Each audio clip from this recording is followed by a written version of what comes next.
Hola Raúl, muy buenas. Te paso la crónica de la jornada 19 en Primera Catalana, Blanes 3, Mataró 0.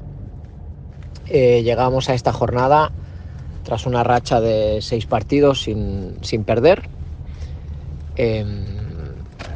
Una evolución del juego muy clara, una mejora en el juego y en los resultados muy clara, y con un plan de partido también bien especificado.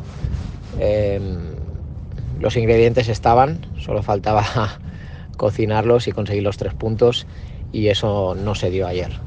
Siempre hay una jornada donde a ti te sale todo mal, lo haces todo mal y el rival le sale todo perfecto, y esa fue la jornada de ayer.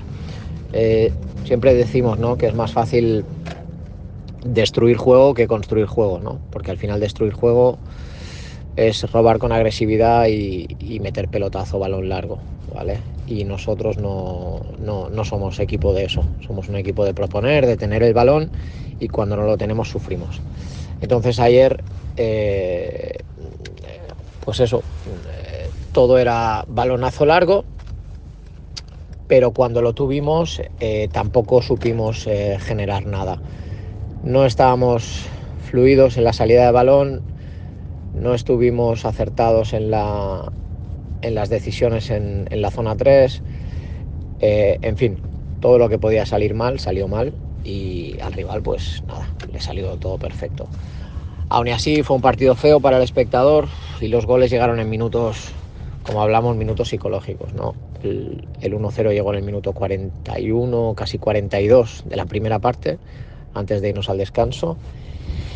Y el 2-0 llegó en el minuto 5 o 6 de la segunda parte. Entonces, acabas la primera que te vas a ir 0-0 al vestuario, te marcan, empiezas la segunda con nuevas ideas y un nuevo planteamiento y te marcan. El 3-0 ya fue en el minuto 89, creo, 89-90, y ya fue, bueno, pues ya al final de todo, cuando estás volcado en portería contraria y en una de estas pues se logran escapar y entra. Y ya está. Es una derrota fácil de digerir porque nadie puede romperse la cabeza analizando qué pasó ni los porqués. Simplemente no estuvimos a la altura de lo que el partido pedía. No estuvimos acertados, muy espesos, y nada, salió mal. Entonces nos queda arreglarlo, y arreglarlo pasa por sumar +3 la semana que viene en casa. El domingo que viene partido contra Cangiver, también un rival de la zona baja por la permanencia, y esta página del libro la pasamos y vamos a por la siguiente. La fe y la confianza del grupo sigue intacta. Se entiende perfectamente que ayer no fue nuestro día, y a seguir, sin excusas, y a trabajar, ¿vale? Muchas gracias, un saludo.